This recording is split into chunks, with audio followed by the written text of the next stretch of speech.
we pray, kneeling low, hear what we say. Freedom calls in every tone. Faith is built on hearts of stone.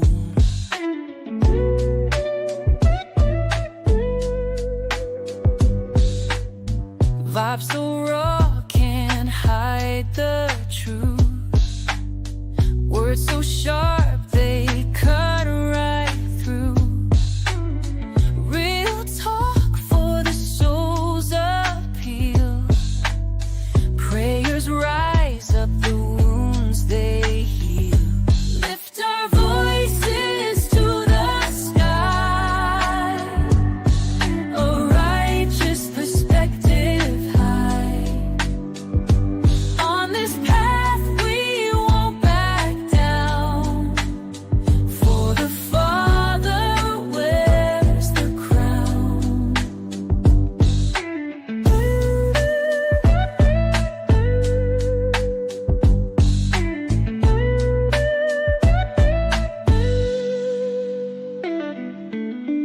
Each step brings another fight. Breaking chains, we're seeking light. Voice of power won't be tamed. With His love, we're never shamed. Lift our voices to the sky, a righteous perspective high. On this path we won't back down, for the Father wears the crown. From the ashes we shall rise. Hope is found deep in our eyes. Every word a battle cry. With the Father none deny.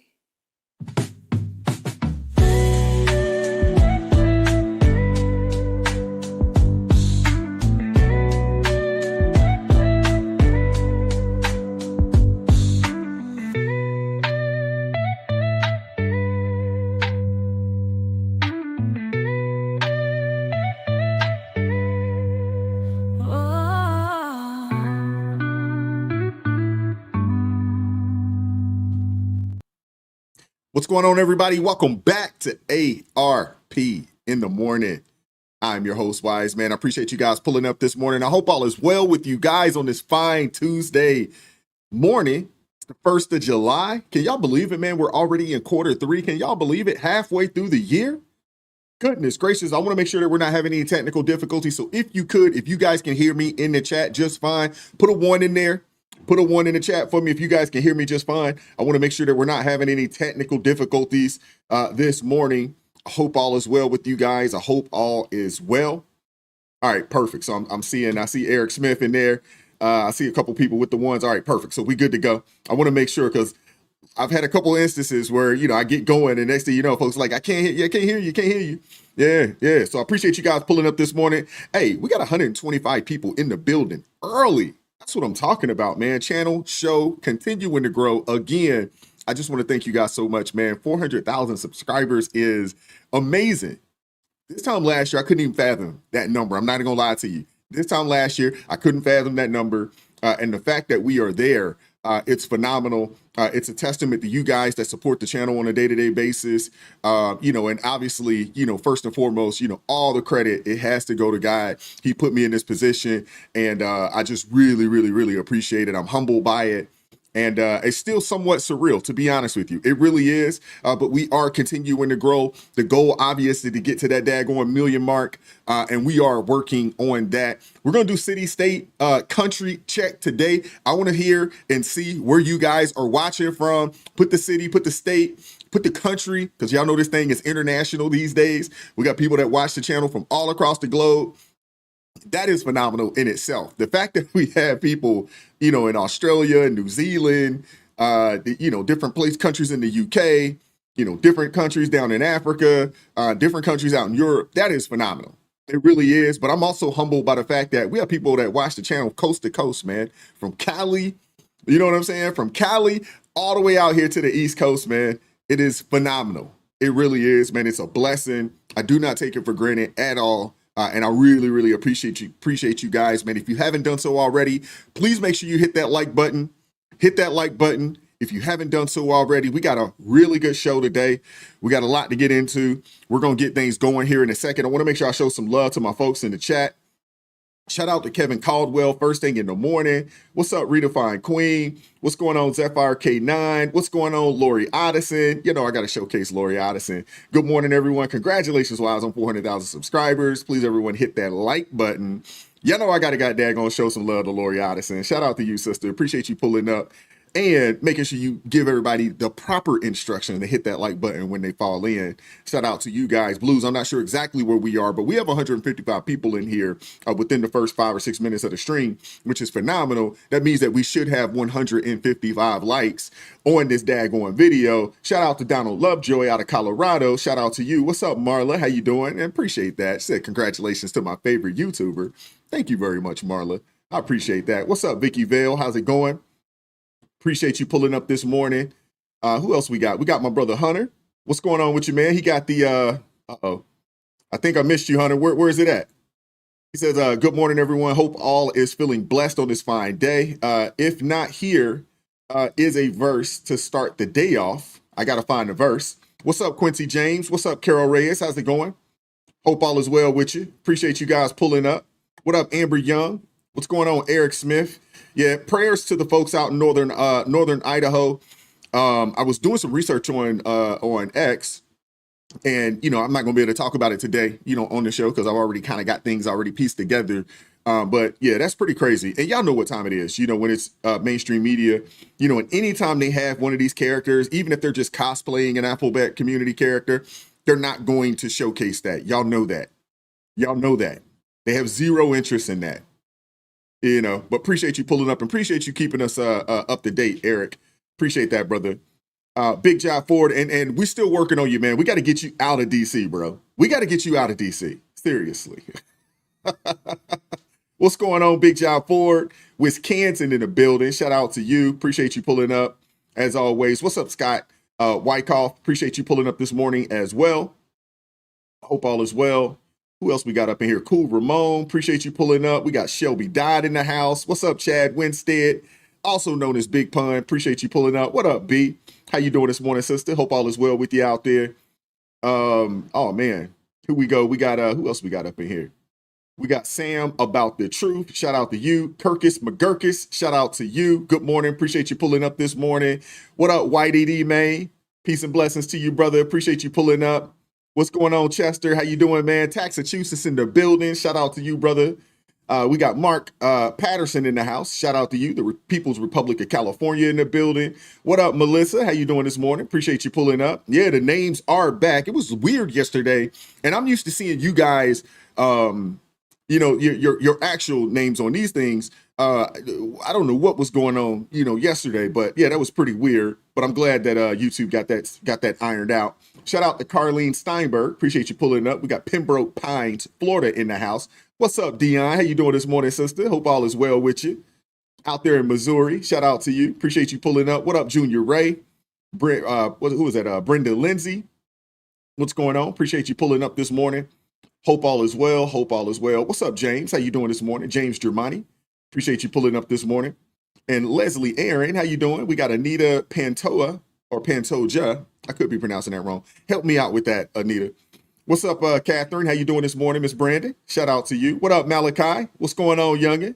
Said he Massachusetts bound. Be safe out there on the road, brother. What's going on, American Girl? How you doing this morning? Appreciate you pulling up. True Texan in the building. Shout out to you.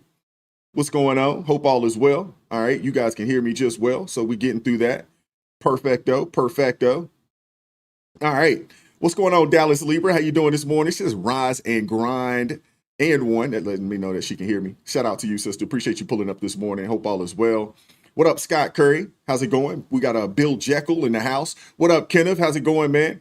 Hey man, I did see that you got the channel, got things going to get ready to get your channel going, man. Shoot me a message. I am starting a mastermind, man. So if you want to be a part of that, shoot me an email. We'll definitely, I'll get you on the list so you can be a part of that and get a chance to chop it up with some other content creators out there. And, we just like to learn from each other, man. Just chop it up. So I'm getting that started here in the very, very near future, man. So if that's something that you're interested in, reach out to me. Shout out to Sharon. Appreciate you pulling up this morning. We got Fergie Code. We got Mr. Largy in the house. What up, Randy Piles? Y'all make sure y'all hit that like button for me. If this is your first time in the chat this morning, first time watching the live, and you just pulled up for the first time, please let us know in the chat so we can properly welcome you to the chat. Properly also just show you some love, man. And thank you very much for pulling up. What's up, baby lungs? How you doing this morning, sister? Burnsville, Minnesota in the building. We got Timothy Rickner in the house. Shout out to you. Appreciate you pulling up. And thank you, Leslie Aaron. Shout that. That is the she says the awesome milestone. Congrats, Wise and the ARP family. Yes, it is. It really is. It is awesome, man. It really is. What up, Agent Orange? How's it going? Appreciate you pulling up this morning. I know Dion. Now Dion been rocking with me for a little bit, so she knows. She's got a chance to see it. She's been rocking with me for a little bit, so it's definitely amazing. It really is. I sip my coffee for a little bit. As you guys know, I don't drink regular coffee. This is mushroom coffee. And for those that ask what type of mushroom coffee, it's 10 mushroom coffee. That's what I'm sipping on. And I pretty much, this is my drink. Outside of water, those are my two drinks. But we got a good amount to get into.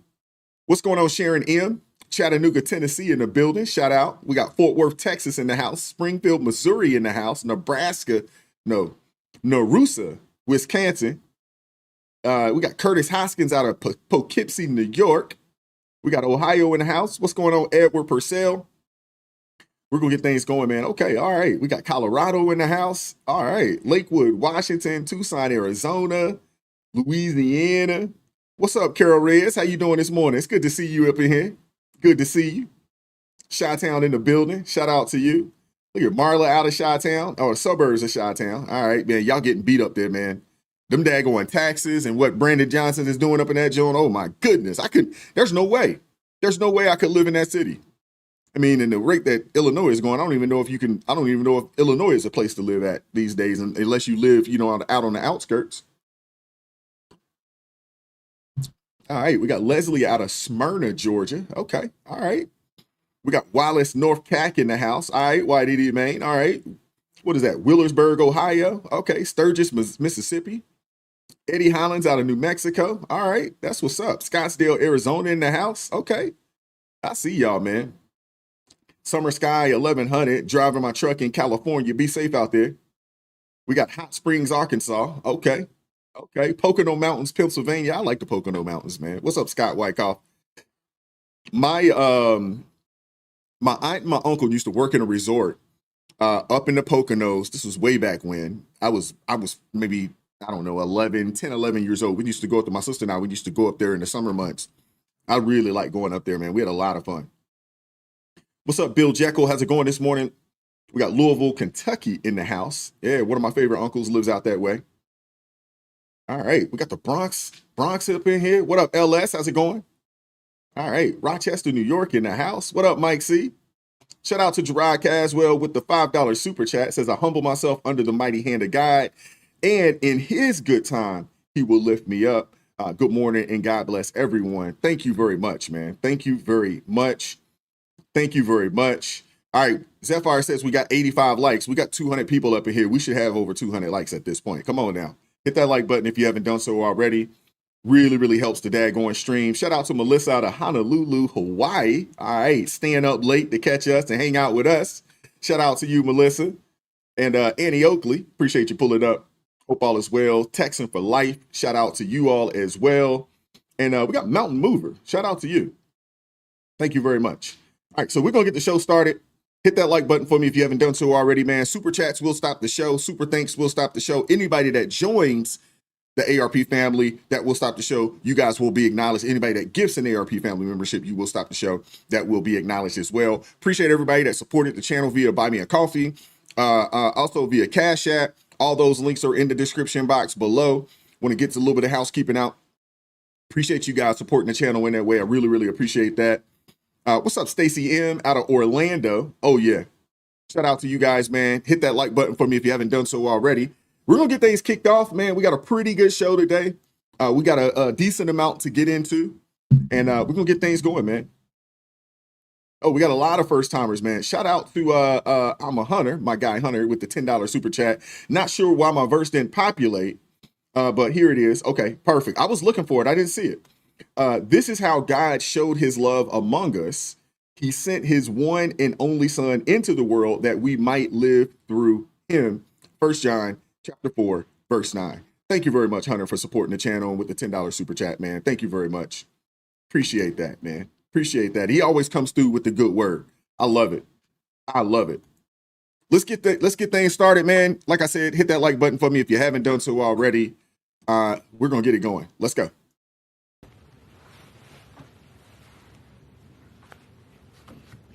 Good morning, everyone. My name is Matthew Gagliotti, and I'm the head of the Justice Department's Criminal Division. Thank you all for joining us today as we announce the largest coordinated healthcare fraud takedown in the history of the Department of Justice. Today marks a decisive moment in our fight to protect American taxpayers from fraudsters and to defend the integrity of America's healthcare system. We are announcing today charges against 324 defendants for their alleged participation in healthcare fraud schemes involving approximately $14.6 billion in false claims submitted to Medicare, Medicaid, and other healthcare programs. All right, so before I let this thing keep going, I mean, this is big news. This is huge news coming out of the DOJ, which just rolled out what they're calling the largest coordinated healthcare fraud takedown in U.S. history. The largest. Think about this, man. This is the largest coordinated healthcare fraud takedown in U.S. history, costing nearly $15 billion in fake Medicare claims exposed in one swoop. They said the number was about $14.6 billion with a B, not an M, a B.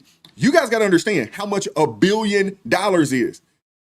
Almost $15 billion of fraud is insane. That is an insane amount. Goodness gracious. In a takedown this large, I can't possibly describe all of the work that went into dismantling each scheme, but there are 4 key points that bear emphasizing.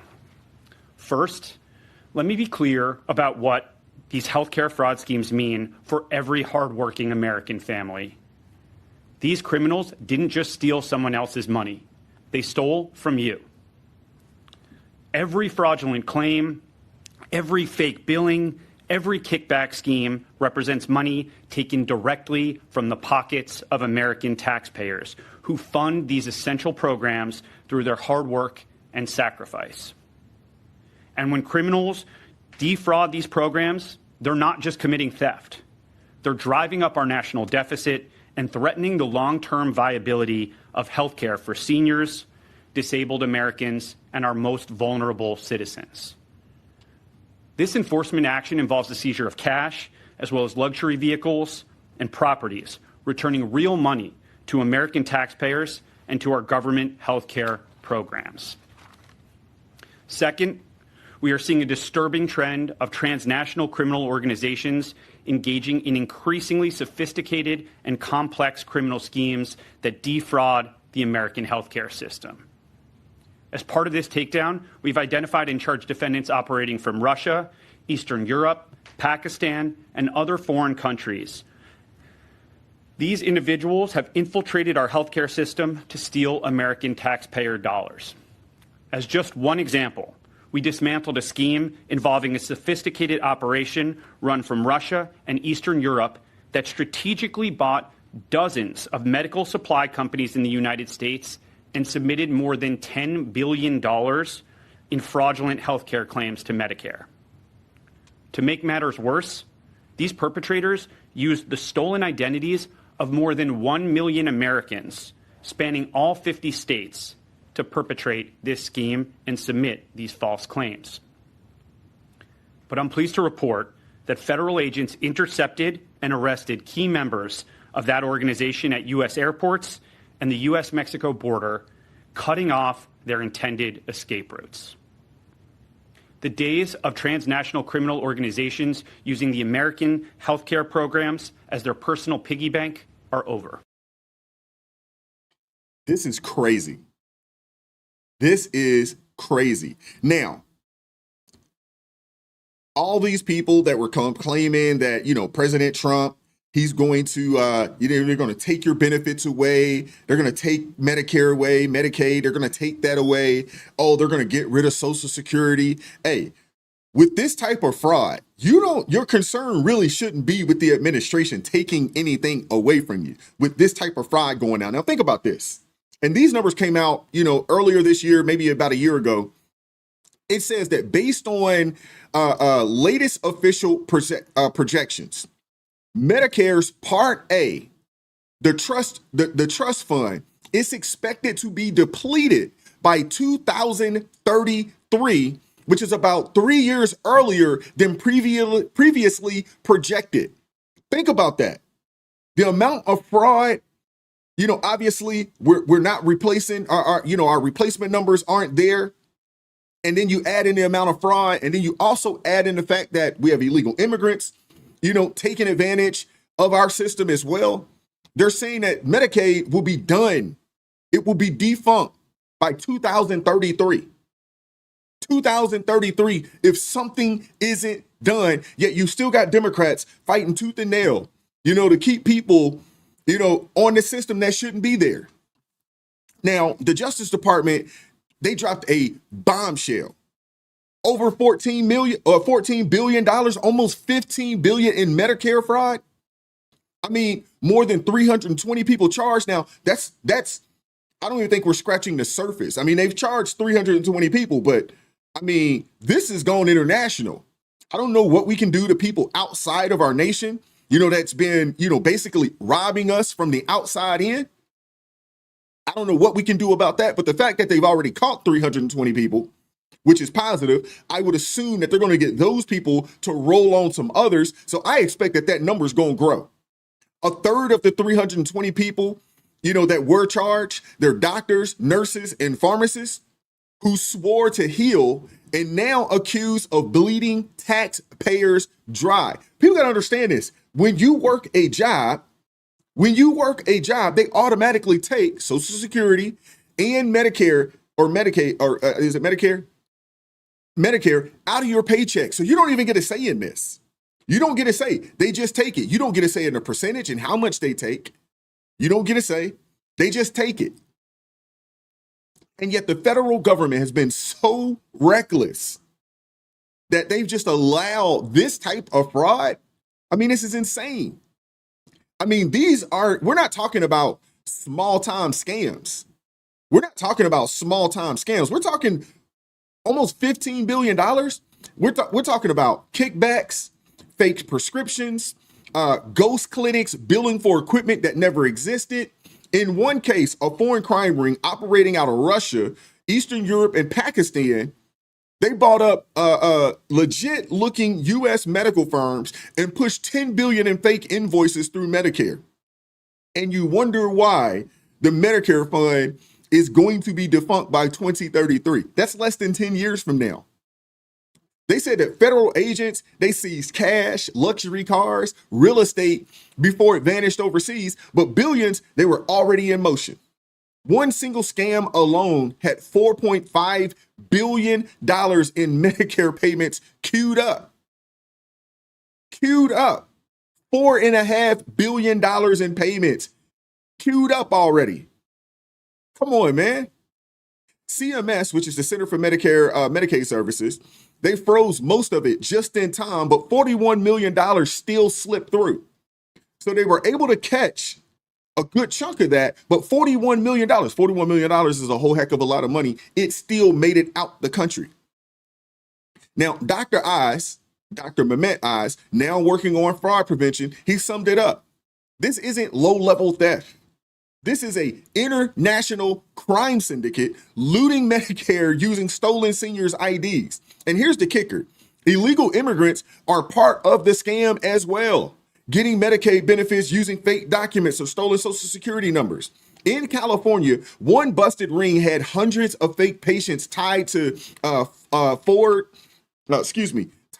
forged non-citizen documents. Think about that. Forged non-citizen documents costing taxpayers millions of dollars. These people are literally stealing from us. We're being robbed. We're being robbed. That's why the DOJ, that's why they launched this new fraud data fusion center, using AI to catch fraud before the money leaves the treasury. But the damage is real, and the damage has been done. They're probably not going to recoup that money. The money that's gone, they're not going to be able to get that back, especially if it's gone overseas. That money is gone. Think about that. These people stole almost $15 billion from the American citizens, working people that pay into the system. You got lawmakers scrambling for answers right now. Lawmakers scrambling for answers right now. Somebody's got to be held accountable. Somebody, not just the 320 people that got locked up. Now, I'm sure these people are going to be snitching, so I expect that this number is going to grow. That number is going to grow, but we need to follow the money all the way to the top. Because you can't do this type of fraud and not have somebody on the inside of things willing to look the other way. Seriously. You just can't.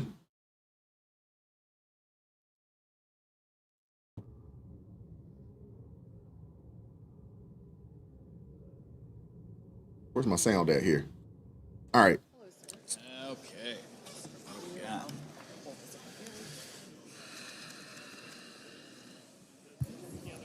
On this vote, the yeas are 56, the nays are 44. 3/5 of the senators duly chosen and sworn not having voted in the affirmative. The motion is not agreed to. Okay, so what's happening right there is it's the part of the big beautiful bill that would have kicked 1.4 million illegal aliens off Medicaid that got struck down by the Senate. Now think about that. The Senate decided not to keep that piece of the bill that would have kicked off 1.4 million illegal aliens who are currently receiving Medicaid that have not and do not pay into the system. Think about that. Come on, man, this is ridiculous. The referee of the Senate, Elizabeth McDonald, she said it. It doesn't fit the rules. And it's gone just like that. And now some senators like Marsha Blackburn, they're fuming, arguing that, this is exactly what we need to stop. We need to stop the fraud, and we got to do everything that we can to save resources. We have to. But these people obviously do not care about American citizens. They don't care. They don't care that these people are just robbing us blind. They don't care.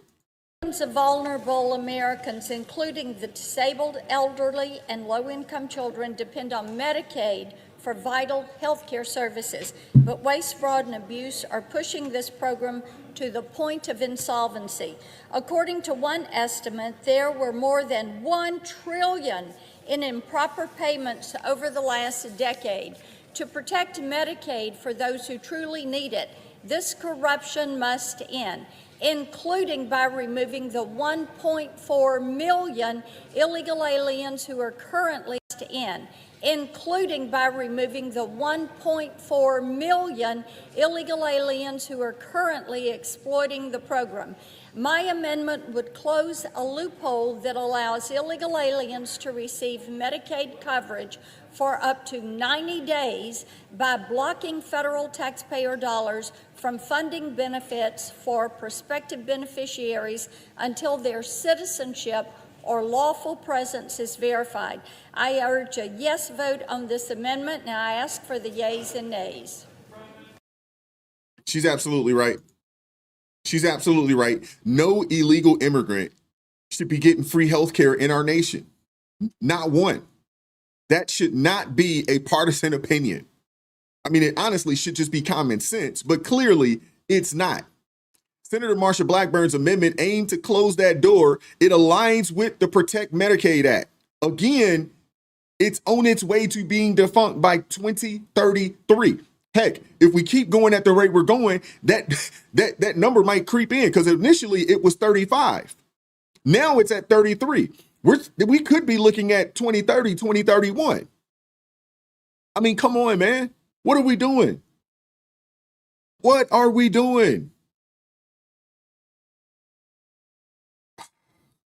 It's just unfortunate, man. It's unfortunate because the Protect Medicaid Act, it exposes just how deep the abuse of taxpayer-funded healthcare goes. I mean, look at what's going on out in California. Let me pull myself back up here. Look at what's going on out in California. They're spending $3 billion a year expanding Medicaid to illegal immigrants while sitting on a $68 billion deficit and facing severe doctor shortages. Think about that. California is spending $3 billion a year to expand Medicaid to illegal immigrants while sitting on a current $68 billion deficit, and they're facing major doctor shortages right now. That right there isn't compassion, man. That is just fiscal insanity. Fiscal insanity. $3 billion spent for illegal immigrants while you have a $68 billion deficit? That is insane. No, who could run a business this way? Who could run a business like this? That particular bill, it calls for HHS to audit states that are laundering federal dollars through provider taxes and shady intergovernmental transfers to fund these giveaways. And it's not, and honestly, it's about daggone time somebody steps up and does something. With 1.4 million illegal immigrants enrolled in Medicaid, this isn't just a budget loophole. It's a betrayal of the program's intent.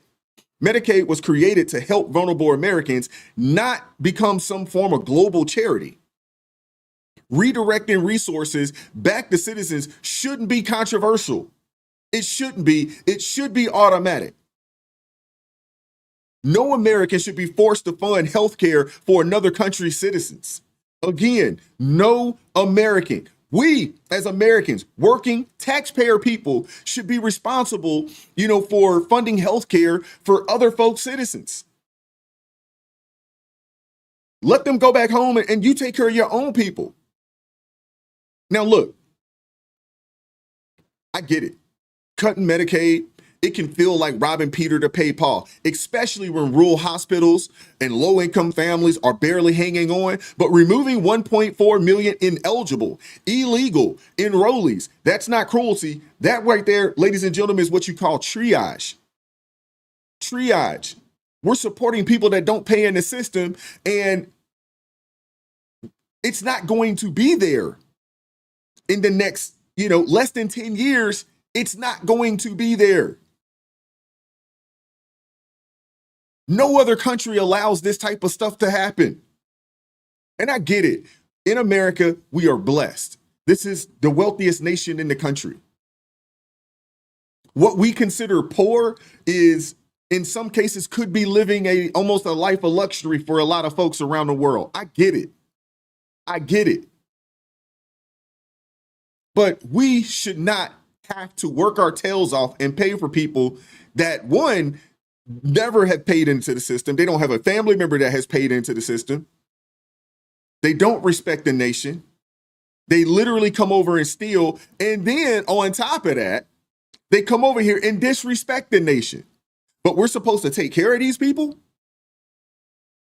I mean, come on, man. Seriously.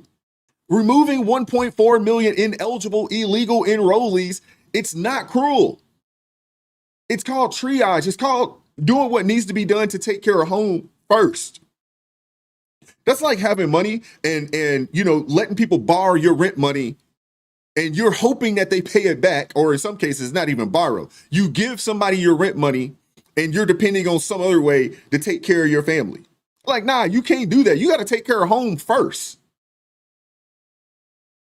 I mean, we have to restore some form of integrity. We got to fight fraud, and we must put our citizens first. We have to. Blackburn's amendment was a step in the right direction until the Senate parliamentarian, they all shot it down. And now Congress is in a tailspin. The Senate's pushing deeper cuts. The House is in panic mode. And Senator John Thune, is caught trying to balance fraud crackdowns with the chamber more focused on tax breaks than accountability. So here's the bottom line. Medicare and Medicaid are under siege. It's under siege. We know that it essentially is going to be defunct by 2033. That's where it stands at today. If there's no changes and we continue to allow this type of fraud to go down, heck, it might be defunct by 2030, 2031. The DOJ just uncovered $14 billion in fraud in one sweep. Almost $15 billion. The number was 14.6 billion. Understand this. $14.6 billion in fraud uncovered in one sweep. Meanwhile, Congress can't agree whether to fix the leak or keep pouring more taxpayer money into a broken system. And here's the real kicker. There are still lawmakers fighting to protect free healthcare for illegal immigrants. Let that sink in for a second. You have lawmakers in our nation right now fighting for free healthcare for illegal immigrants. People that don't have family members that have paid into the system. They have never paid a dime into the system themselves. It's flat out ridiculous. And it's a disrespect to all of us that work on a day-to-day basis and pay our taxes like we're supposed to. It's disrespectful, man.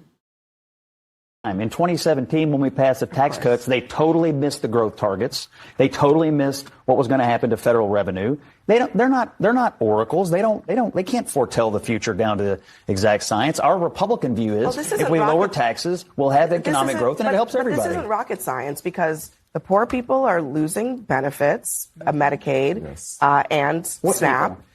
Excuse me? You said the poor people. What do you mean? People in the bottom, illegal immigrants, the people who won't get up off the couch and go to work. Which people? God. So get her, Scott. Yeah, which people? The illegal immigrants that shouldn't be here in the first place? Yeah, they should lose those benefits. What, the lazy people that don't want to get up and get out there and work? People. What do you mean? People in the bottom, illegal immigrants, the people who won't get up off the couch and go to work. Which people? Let me explain.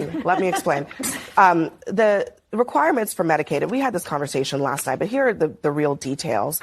There are already requirements for people on Medicaid to work. This changes those requirements, so it increases them. So some people will have to requalify. They won't be able to do that, and they won't have coverage.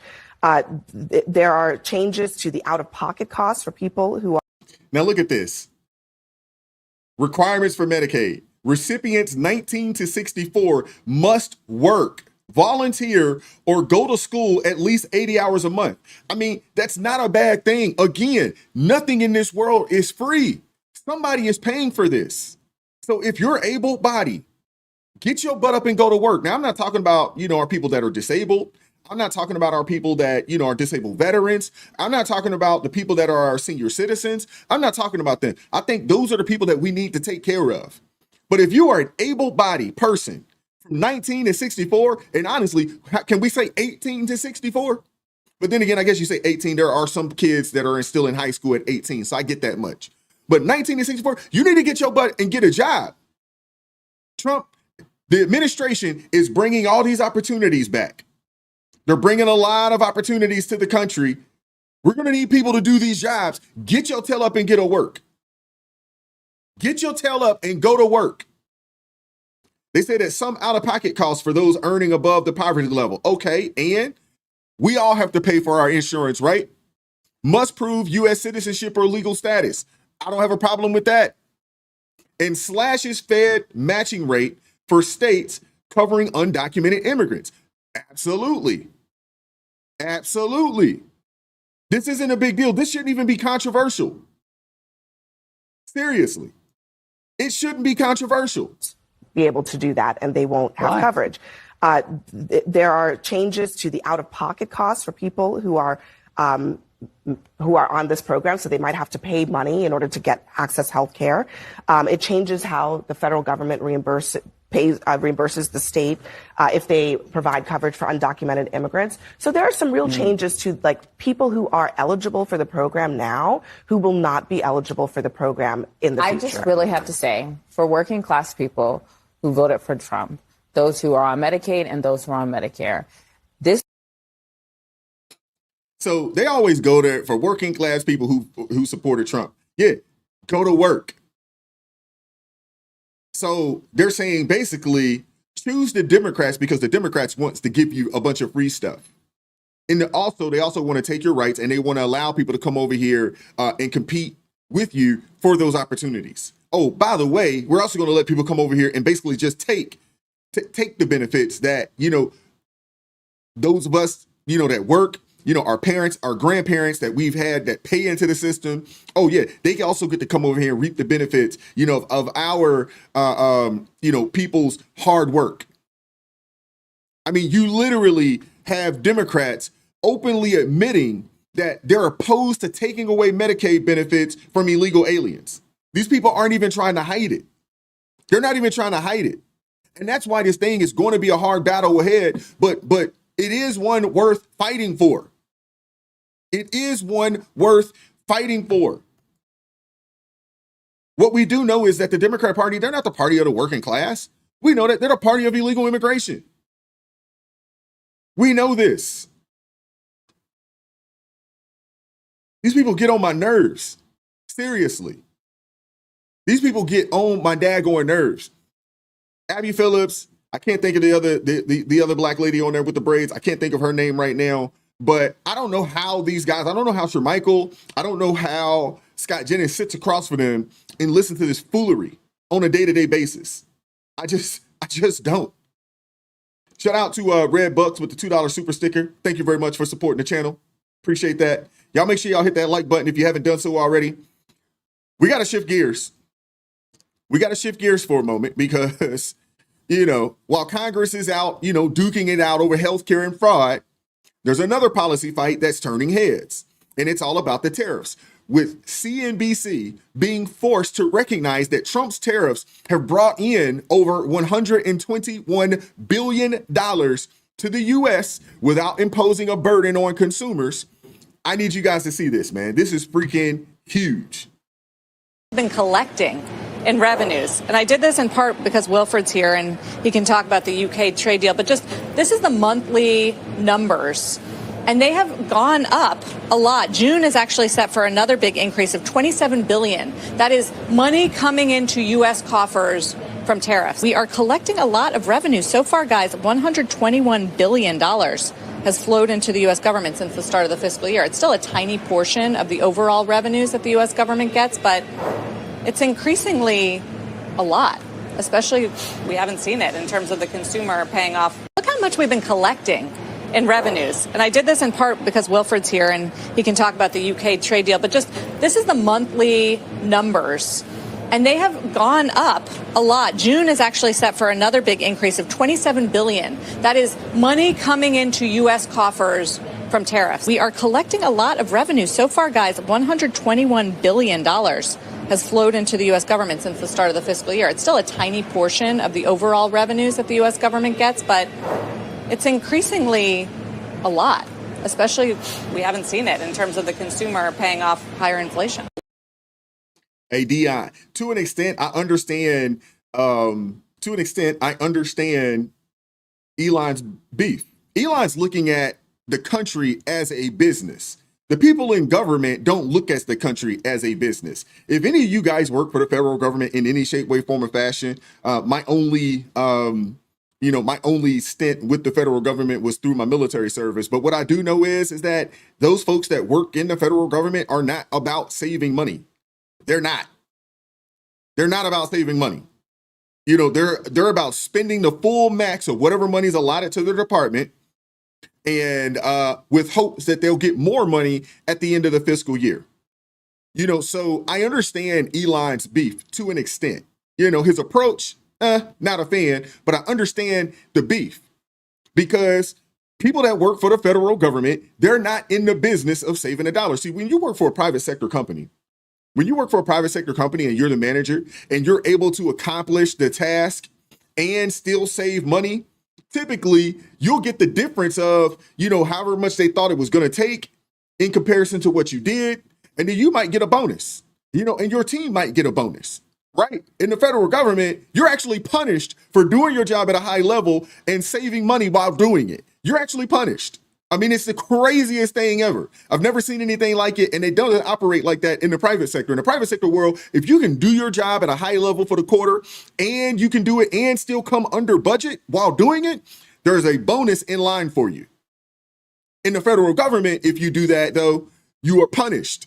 They're going to take money away from you, things of that nature. It is insane how the federal government works. And that's why they don't do anything. There's no sense of urgency with anybody in the federal government. There's no sense of urgency. Everything takes forever. Everything.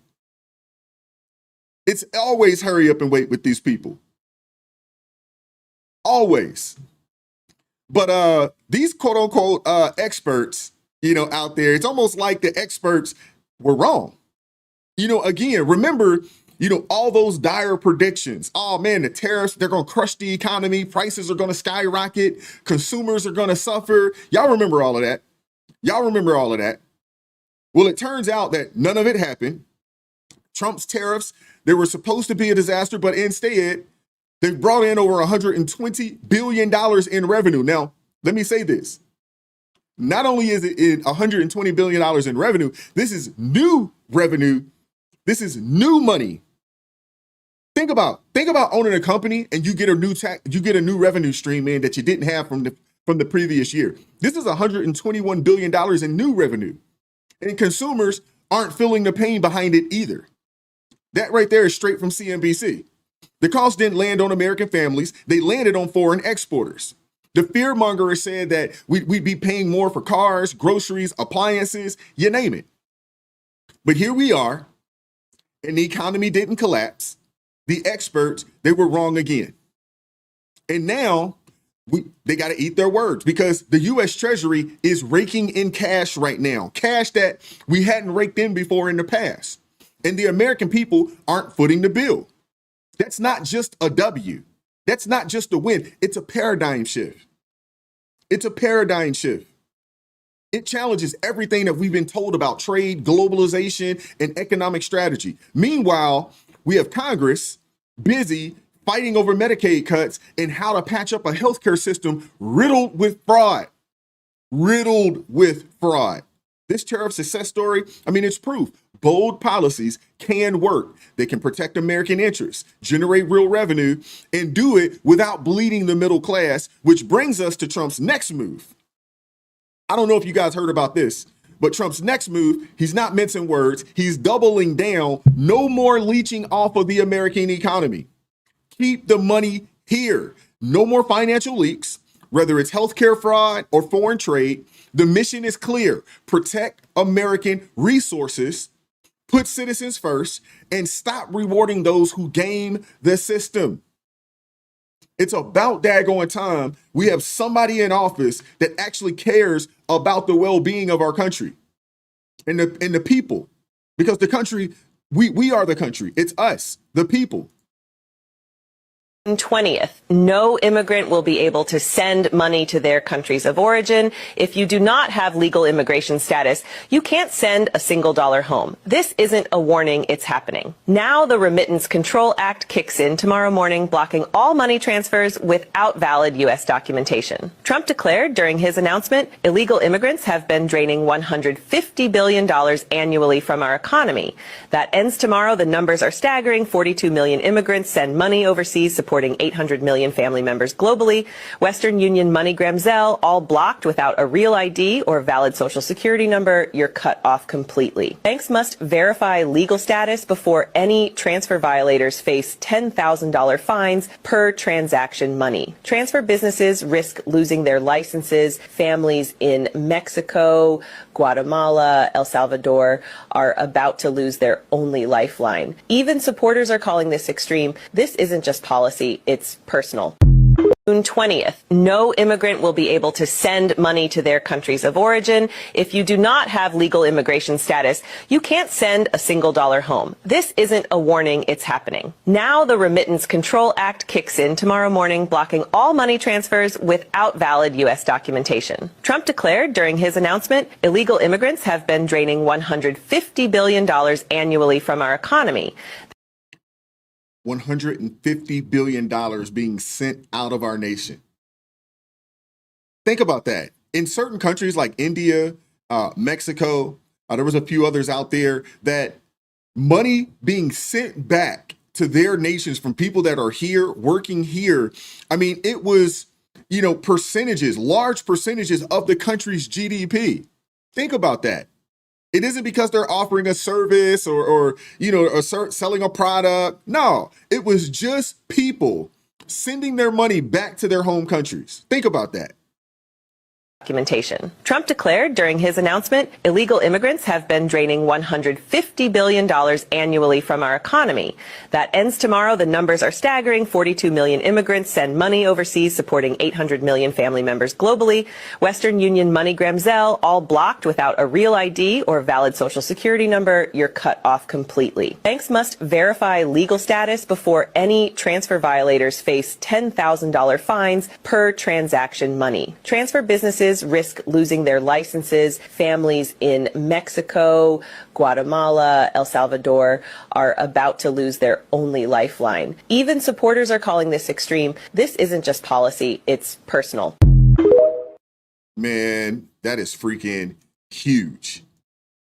That's huge. No more siphoning U.S. money. That is a win in my book. That is a win. Make other countries pay their fair share, ensure fair trade, and keep the wealth right here at home. These people are making money, but the money isn't circulating in our economy. It's not circulating in our country. It's a shift from decades of globalist policies that let other nations exploit us. I get it. We're blessed in America. It's the wealthiest nation in the world. I get it. And everybody wants to come here, make money, and send that money back. Other countries love their people coming over here and sending their money back. They love it. But this situation right here, man, it's about a broader strategy to secure America's financial future. Trump saying we're not going to be the world's piggy bank anymore. We are not going to be the world's piggy bank anymore. Whether it's healthcare fraud, Medicaid cuts, or economic policy, the theme is the same. Protect what's ours. The $121 billion from tariff isn't just a number. It's a statement. It shows that when we demand fair trade, when we stop the leaks, we can thrive in this nation. It's about the long-term financial sovereignty. It's a down payment on a future where America calls the shots and the Treasury yields. There's a barometer of confidence here. Higher yields mean investors believe in the United States economy, and that belief is contagious.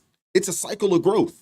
One that's been kickstarted by a policy many thought that would fail. So what's next? More tariffs? More fair trade agreements? Or is this just the beginning of a new economic era? But one thing's clear, the narrative's changing, and America is winning. And I'm glad to see it. I'm glad to see it. Shout out to True Texan with the $2 super chat. Says each dollar spent here has a multiplier effect. Absolutely. Absolutely. Absolutely.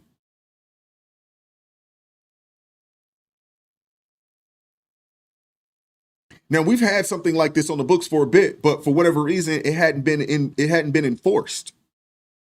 And that's a problem. That's a problem. And I'm glad that the president noticed it, and not only just, notice it and talked about it, but actually let's do something about it. Let's be proactive. Let's take action, not only action, but let's take massive actions to stop it and make sure that the money continues to circulate right here in our country. And finally, last but not least, I want to talk a bit about Bill Maher, who recently had some interesting comments, on parenting. In a recent Club Random podcast, Maher gave NFL star Odell Beckham Jr. some blunt parenting advice that's got people talking. Let's take a look at it, and then we'll get back at it. I can't think of much that would have gone better. I mean, you got to the top of your field professionally. Yeah, I just think my pride, man, I would be a little bit more like, I'd be looking You'd be over more people. conceited. Yeah, a little bit. You'd literally be looking down on people. Yeah, exactly. Well, You know? well, I'm 5'8". How do you think I feel? I mean, well, I've been put your wallet underneath both feet, and then how tall are you? Exactly. I like that one. It's not. You're 6'6" yourself. It's well, I mean that's. I hear guys say things like that all the time. But I guess when you have a kid like you do, it's. I always said before I ever had my son, I said I fear the day that I have to raise a child in this world. Well, I hope you're a traditional parent. I have a dim view of modern parenting. Not that I am one, but I'm not oblivious to what it looks like, because I see these little rapscallions around me sometimes when I'm out and so forth, and they have no respect for their parents. And I feel like I don't take any shit from your kid. No, for sure. It'll make your life and the kid's life better. For sure. I'll take a little shit from him, though. Sometimes it gives you that look, and it's like, damn it. Like, I'm looking at you, I'm looking at you, but I'm looking at me, and I'm like... Right. So, but every now and then, But these three, come on. I'm sure that... He's a great kid, though. There's no turning down a 3-year-old, I'm guessing. But when he gets a little older... He gets what he wants. Keep him away from social media too much. By that time, it might be implanted in their brain. Yes, it might be implanted in our brains, and the robots are going to take over. Yeah, they got a bunch. Don't do that. You need those hands. I know. Hey, Eric, you done bugged out. Like, Bill Maher 5'8". But you know what, though? A lot of those a lot of these celebrities, man, they're, little guys. If you're, and I can't say little guy. 5'8" is average, right? The average height of a man in America is what, 5'8", 5'9"? I think that's the average height of men in America. And I look at that and say, okay, that's a little guy. I'm like 6'2". And as y'all can see, I got a little bit of weight on me, so I'm not a small guy. I don't think I'm a super big guy either. But a lot of these dudes in a lot of these dudes in Hollywood and stuff like that, not the athletes, but a lot of these dudes in Hollywood, man, they're little guys. I think daggone what's his name? Tom Cruise is like 5'6", 5'7", or something like that. Little bitty guy. Looks bigger on TV though. Mike C said little guy at 5'8". I know that's wrong. I shouldn't say that. But I mean, 5'8" to me, I'm looking down to a 5'8" individual. You know what I'm saying? Heck, my wife is 5'7". With heels on, she's probably, I don't know. What do the heels do? Another 3-4 inches or so? I don't know. Somewhere in that range. She's pretty tall. But yeah, those dudes, they definitely, they definitely blazed up or sipping on something for sure. You hear Odell Beckham, the way he was talking, like, But to the subject, at hand, Maher, he does have kind of a dim view of modern parenting. We know that Bill Maher, if I'm not mistaken, I don't think Bill Maher has any children, nor does I think he wants any children. But I do agree with the advice that he told Beckham, hey, don't take any BS from your kids. I agree with that. I agree with that. No, you shouldn't take any BS from your children. Your children are not your friend. You're not there to be your child's friend. When they become adults, then you can get friendly. But as long as you're in that parent-child, you're raising these kids, you can't be your friend. Unfortunately, that's entirely, we have entirely too much of that going on, of people nowadays trying to be their kids' friends, opposed to being a parent and really trying to raise them up properly. We have entirely too many parents. Y'all are a mess. Y'all are a mess in the chat. Y'all are a mess, man. Seriously. Y'all are a mess in the chat. But seriously, I raised 2 kids. I did not take any crap, out of them when they were younger. I am your father. I am here to keep you safe. I'm here to provide for you. I'm also here to raise you up to be a productive citizen in this country. And I just don't think you can do that by trying to appease every whim or trying to be their friend. I just don't think that's the best way to parent. And Lord knows, man, you find yourself at the store, you see some little bad kid, acting a fool, disrespecting their parents.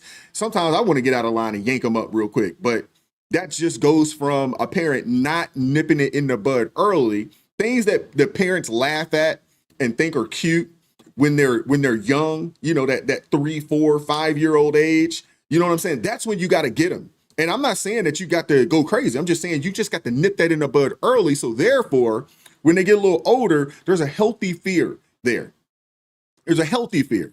I think the kids should fear their parents. They should. Healthy fear. I'm not talking about fear like you're abusing your kids. I'm talking about a healthy fear. You know what I'm saying? That a lot of us, and I'm sure a lot of you guys can agree, when you're at school cutting a fool and the teacher threatened to call your parents, you don't want that. You don't want them to do that. You'll do anything to keep them from calling mom, and some of you guys for dad, it's dad. Like, hey, do you want me to call your father? Do you want that? Like, for kids, that's like, please don't call him anybody but him.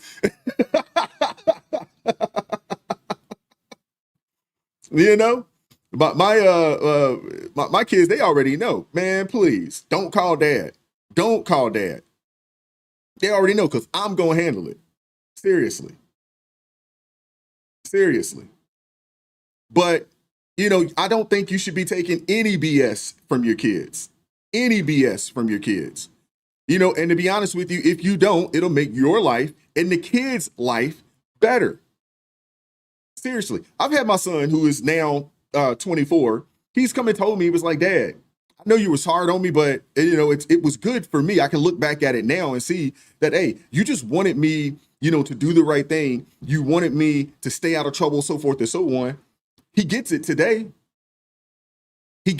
Especially when he can see, some of the people that he went to high school with that, aren't doing so well right now because they didn't have parents to push them. They didn't have parents to stay on top of them and to make sure, that they're doing the right things.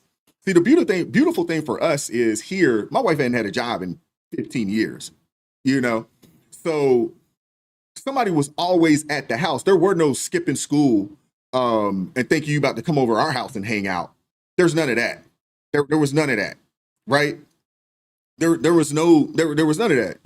Wifey was always at the house, when they got off the school bus and prior to, going to school and when they got off the school bus. Somebody's always at the house. Y'all not just coming over here and cutting a fool, acting up. There's chores that got to get done, homework that got to get done before you even think about, going outside or I know you got football practice, or you got all these things. There's things that got to get done. We have some structure here.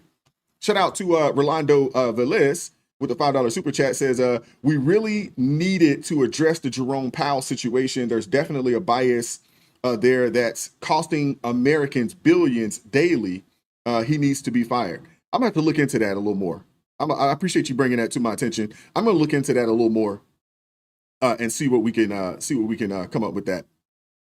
But yeah, man, if you are a young parent, if you're a young parent out there, I don't know how many young folks we have that are young parent, or hey, we got some parents that, like my guy Chris, who was on the show last week, who's got 3 school-age children. You know what I'm saying? And he's older than I am. God bless him. You got to have some energy. I think raising kids, it's a young man's game for sure.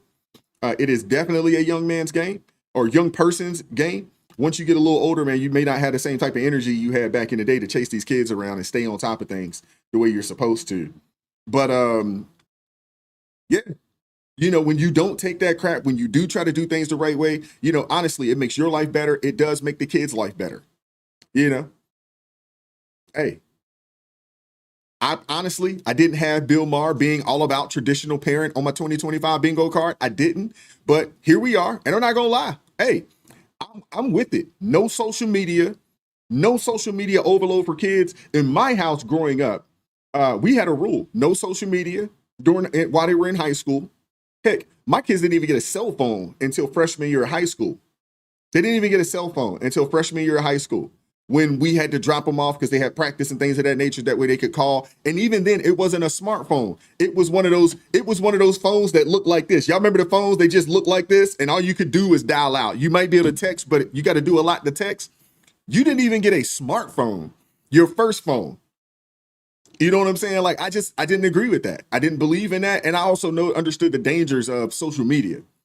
And you got all this cyberbullying and all this other kind of stuff. So I just chose that, hey, I'm going to save my kids from that.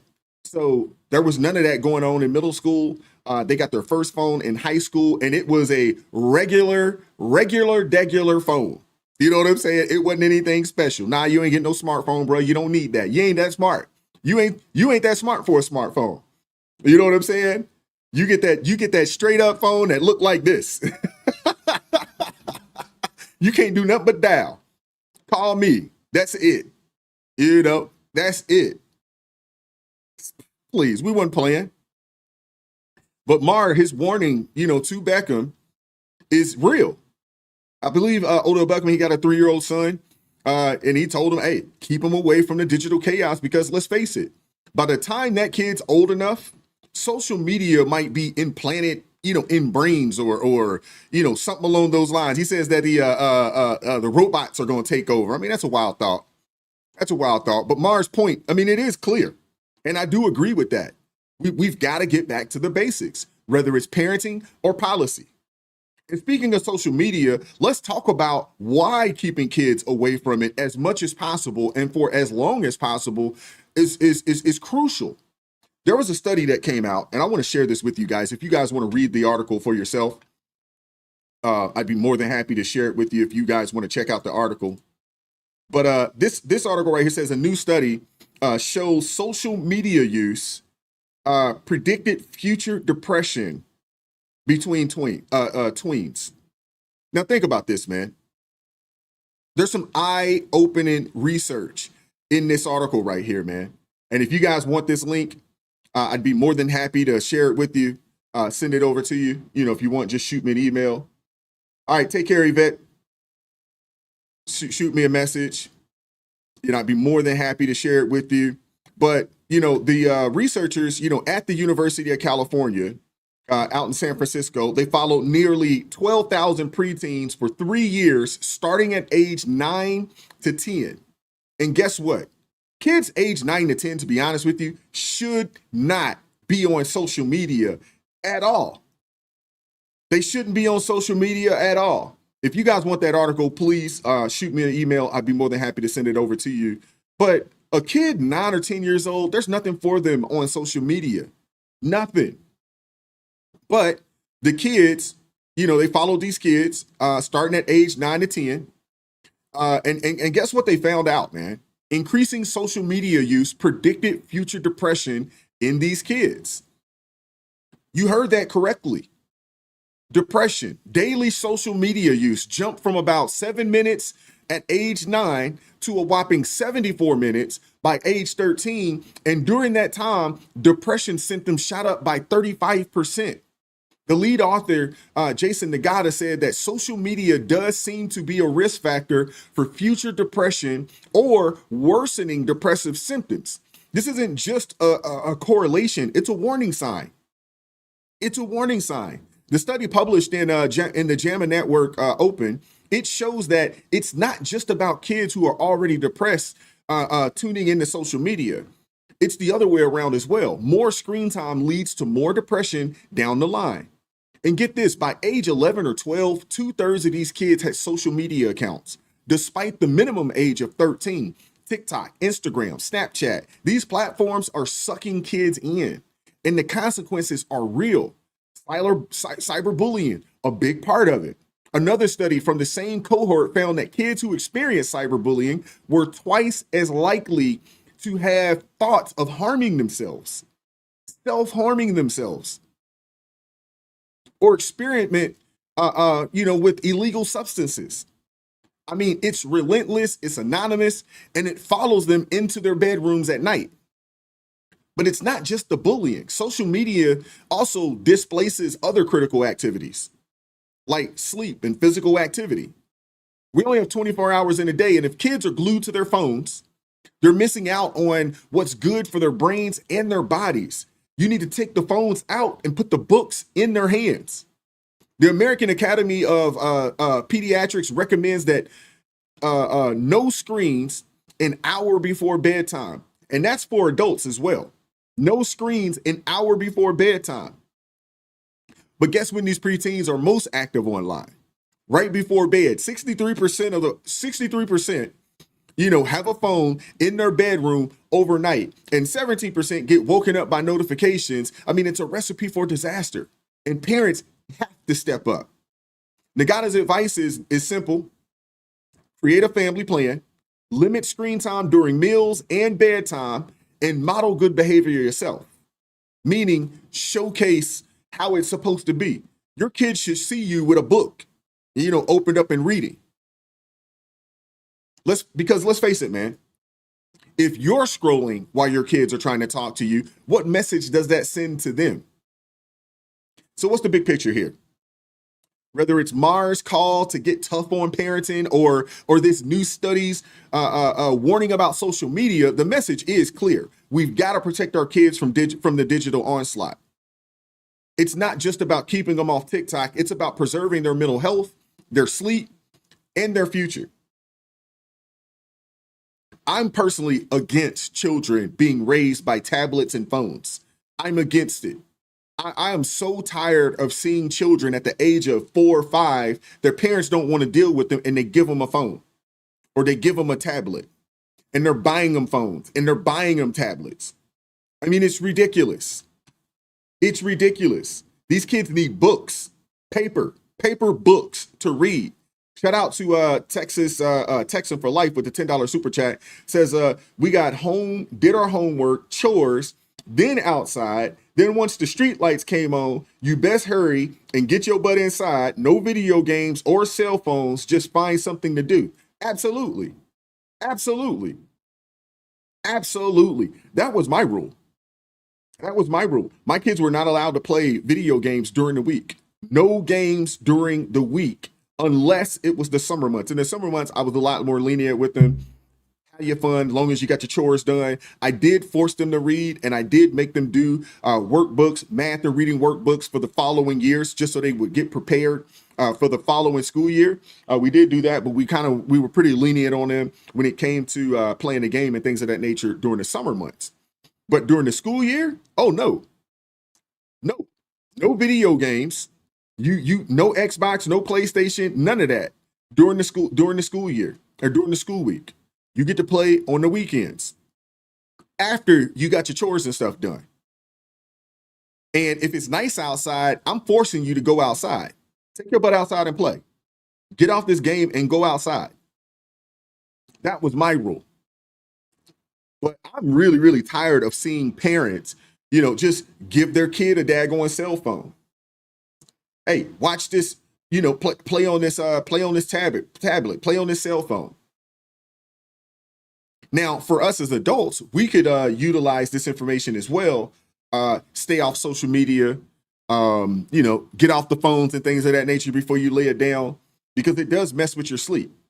When you're on these screens, you got to remove yourself away from these screens, about an hour or so before you lay it down, because it does mess with your sleep. It does. It does.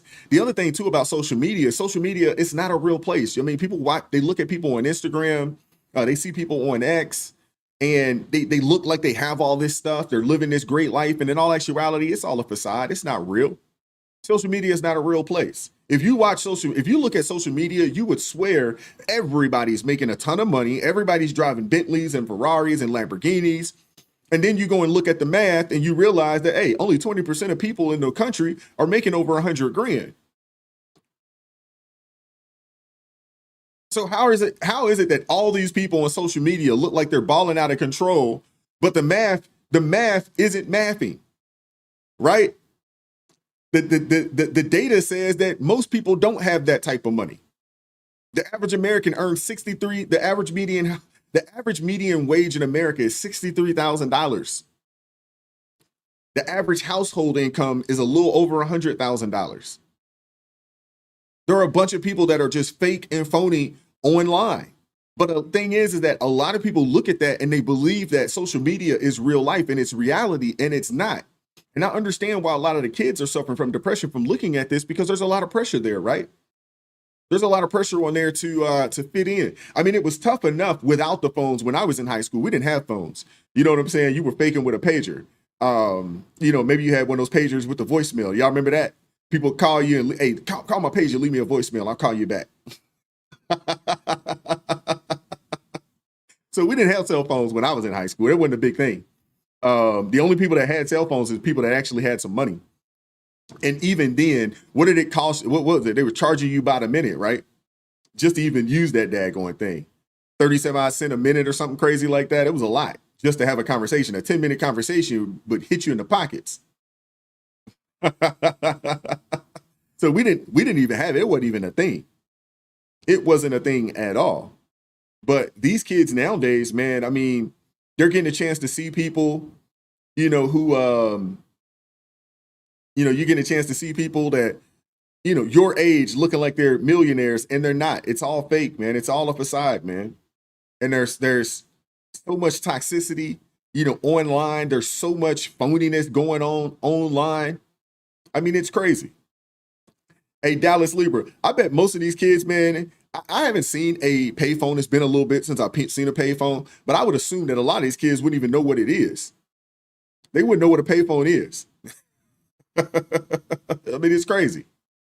But a lot of people believe that what's going on social media is real. Oh, look at Jesus Lord. The 143. Oh, yeah, I remember that. The 143 page. I love you. I remember that. Oh, my goodness. Taking y'all back, man. Y'all old school.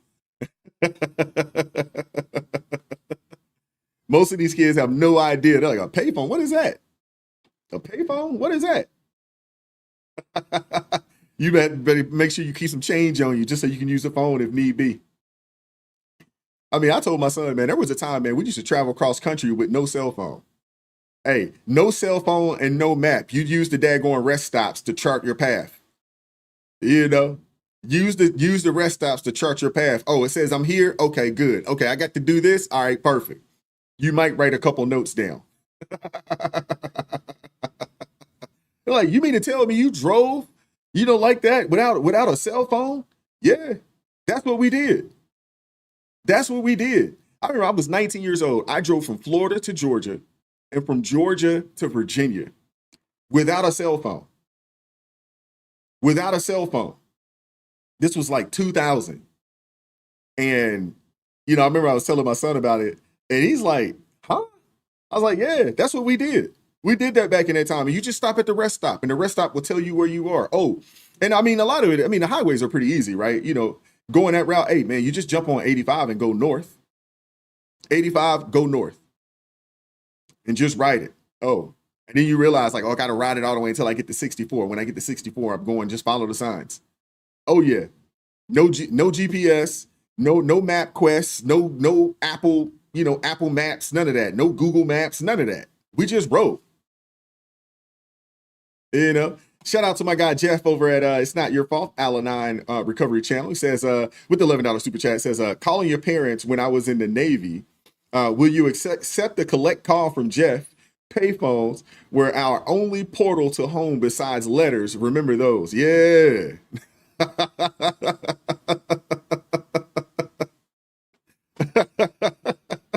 I remember that, man. Will you accept the pay call, a collect call? Oh, man. Wow. That was a time when you could kick your kids out, you know what I'm saying, and lock the door on their behind and say, don't come back until them street lights come on. You know what I'm saying? Oh, Melissa says, hey, Wise, did you ever get lost when you lived here in Oahu? I would say yes, but on purpose. When I very first moved out there, I just drove around just to drive around, just so I could, familiarize myself with the island. Now, again, the island isn't that big, and you could literally ride almost around the whole island, probably about 2 hours or so.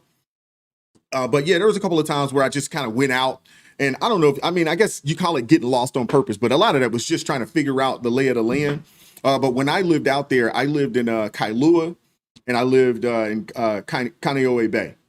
I'm sure you're familiar. I was over on at Marine Corps Base Hawaii on that side of things, which is kind of half Kaneohe Bay, the other half is Kailua. Where we lived at, it was Kailua.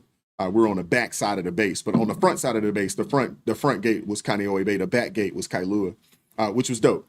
And man, we drove around, and I'm one of those kind of people. Every time I move to a new place, I always want to just drive around, get lost, just so I can learn the lay of the land. I'm one of those kind of people. I need to know 2, 3, 4 ways to get to and fro, from my house. I need to know that. I need to know the back roads. I need to know all of that. That's just me. But yeah, I definitely, on purpose, got there. And honestly, I didn't spend a lot of time in Honolulu when I was out there. I didn't spend a lot of time in Honolulu or Waikiki. I didn't. It was more, you know this, you live out there, so it's more the touristy areas. I spent a lot of time beach park wise. We would go to Kailua Beach Park, which was really nice at the time. I don't know if it's still nice now, but it was really nice back in the day. And then there's a lot of hidden beaches, off the beaten path that we would go and check out, where there just wouldn't hardly be, it'd be very, very limited people, or, a lot of locals, out there, and we would do that. So it was pretty cool. All righty. But that's all I got for today, man. I appreciate you guys pulling up, man. I hope you guys enjoyed the show today. Wow. Going on a way back tour, man. Reminiscing. Keith James said the smartphones are making people stupid. Yeah, you're right. Well, you don't have to memorize anything anymore. There was a time when I probably had, I don't know, maybe 15 or 20 numbers memorized. My friends, my grandparents, my parents, all your friends' phone numbers, you had those things memorized. Seriously. Look at that. Yeah. But appreciate you guys, man. I hope you guys enjoy the rest of the day. We'll be back at this thing tomorrow morning, 9:30 a.m. Eastern Standard Time for ARP in the morning. Texan for Life said he feel old now. Yeah. And you're absolutely right, Mark. My youngest son loved going outside. My oldest son, not so much. I used to have to kick him out the house. My youngest son loved being outside. Him and his friends, they'd be out there riding bikes and stuff. I love it too, man. And even in my neighborhood, when I see the kids out playing and things of that nature, although we got some old folks in the neighborhood that got upset that the kids were outside playing. And, you got those community groups, on Facebook and stuff like that. And you'd have people on there like the kids outside riding bikes, and the kids out there like they're kids. They're supposed to be outside riding bikes. Shut up. Leave these kids alone. Let them outside and play. It's okay. Just slow yourself down so you don't hit one of them. Somebody was complaining that the kids was outside riding bikes and he almost hit one. Slow down. But let the kids play. People drive me crazy, man. And then these be the same people say, man, the kids don't go outside. Well, the kids outside playing, you complained about it. So ridiculous. But I do appreciate you guys pulling up, man. I hope you guys enjoyed the show, man. Like I said, we'll be back at this thing. If you hadn't hit that like button on the way out the building, man, please make sure you hit that like button for me. I do appreciate you guys. Shout out to my Blues. Shout out to everybody that supported the channel financially. Definitely appreciate that, man. We'll be back at this thing tomorrow morning, 9:30 a.m. Eastern Standard Time. Hey, as always, keep God first. Stay prayed up. We'll catch up with you all next time. Y'all take it easy, man. Peace.